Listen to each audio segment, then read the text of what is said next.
Hi പ്രിയപ്പെട്ടവരെ, എല്ലാവർക്കും ശുഭാസ് കിച്ചണിലേക്ക് സ്വാഗതം.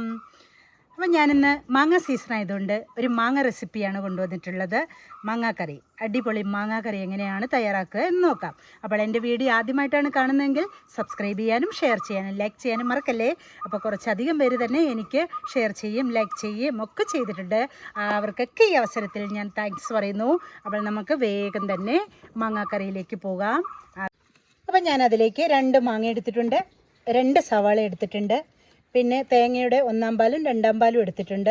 അത് കുറച്ചേ എടുത്തിട്ടുള്ളൂ, അത് കാരണം മാങ്ങ കുറച്ചേ ഉള്ളൂ, അതുകൊണ്ട് അതിനാവശ്യമായ തേങ്ങാപ്പാൽ മതിയാവും. അതുകൂടാതെ കുറച്ച് ഇഞ്ചി അരിഞ്ഞെടുത്തിട്ടുണ്ട്. പിന്നെ അതിലേക്ക് ചേർക്കാൻ വേണ്ടി കുറച്ച് പെരിഞ്ജീരക പൊടിയാണ് വേണ്ടത്. അപ്പം നമുക്ക് ആദ്യം തന്നെ ഈ സവാളയൊന്ന് തിരുമ്മി പൊടികളൊക്കെ ചേർത്തിട്ടൊന്ന് തിരുമ്മി വയ്ക്കാം. കുറച്ച് മുളക് പൊടി ഇടുന്നു,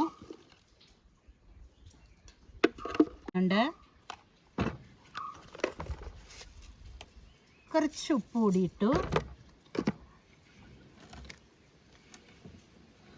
കുറച്ച് മല്ലിപ്പൊടി ഇടുന്നുണ്ട്,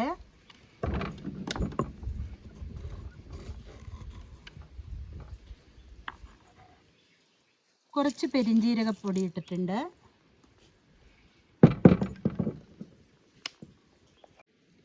ഇതിലേക്ക് ഞാൻ 1 ടേബിൾ സ്പൂൺ വിനെഗിരി ഒഴിക്കുന്നുണ്ട്. നമുക്ക് എല്ലാം ചേർത്തതിന് ശേഷം ഇനി ഇത് കൈ കൊണ്ട് നന്നായി നമുക്ക് തിരുമ്മി ഇതൊക്കെ ഇതിലേക്ക് ചേരുന്ന രീതിക്ക് കുറച്ചധികം നേരം, ഒരു 3 മിനിറ്റോ ഒക്കെ ഇതിങ്ങനെ തിരുമ്മി നല്ലപോലെ എടുക്കും. ഇതിലേക്ക് അരിഞ്ഞു വെച്ചിട്ടുള്ള ഇഞ്ചി ചേർത്ത് കൊടുക്കുന്നുണ്ട്. അതുകൂടാതെ ഒരു 4 മുളക് ഞാൻ അരിഞ്ഞെടുത്തിട്ടുണ്ട്, അതും ഇതിലേക്ക് ഇടുകയാണ്. കാരണം ഇനി വീണ്ടും നമ്മളെല്ലാം കൂടി ഒന്ന് മിക്സ് ചെയ്യാണ്. ഈ മാങ്ങയിലേക്ക് ഈ സമയത്ത് ഞാൻ കുറച്ച് ഉപ്പ്,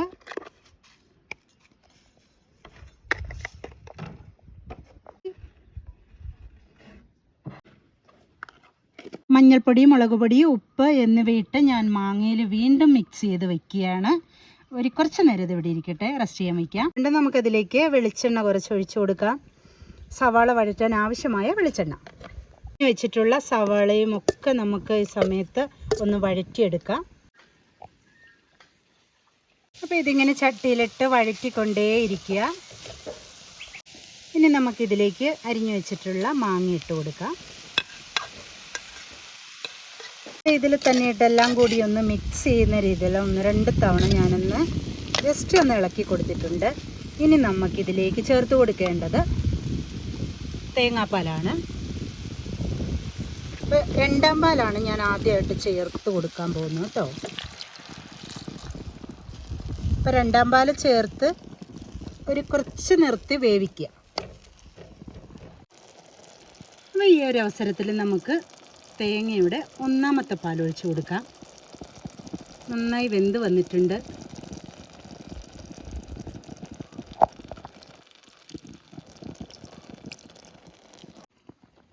അപ്പം നമ്മുടെ മാങ്ങാക്കറി നല്ലപോലെ റെഡിയായി വന്നിട്ടുണ്ട്. അപ്പോൾ ഈ സമയത്ത് ഉപ്പ് നോക്കുക, ഉപ്പ് നോക്കിയിട്ട് ചേർന്നിട്ടില്ലെങ്കിൽ വീണ്ടും ചേർത്ത് കൊടുക്കേണ്ടതാണ്. കാരണം നമ്മൾ ആദ്യം ഉപ്പിട്ടിട്ടാണ് എല്ലാം ചെയ്ത് വെച്ചിരുന്നത്, അതുകൊണ്ടാണ് സെപ്പറേറ്റ് നമ്മളൊരു ഉപ്പ് ചേർക്കാതിരുന്നത്.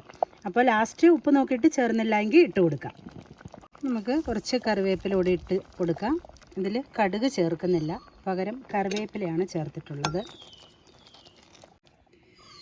അപ്പം നല്ല കുറുകിയ മാങ്ങാക്കറി, തേങ്ങാപ്പാലിൽ കിടന്ന് വെന്തിട്ടുള്ള കുറുകിയ മാങ്ങാക്കറി ഇവിടെ റെഡി ആയിട്ടുണ്ട്. നല്ല ടേസ്റ്റ് ആയിരിക്കും, ഉറപ്പ് തരുന്നു. എല്ലാവരും ഇതുപോലെ ഒന്ന് ട്രൈ ചെയ്യണേ. അപ്പോൾ ചാനൽ സബ്സ്ക്രൈബ് ചെയ്യാൻ മറക്കരുതേ.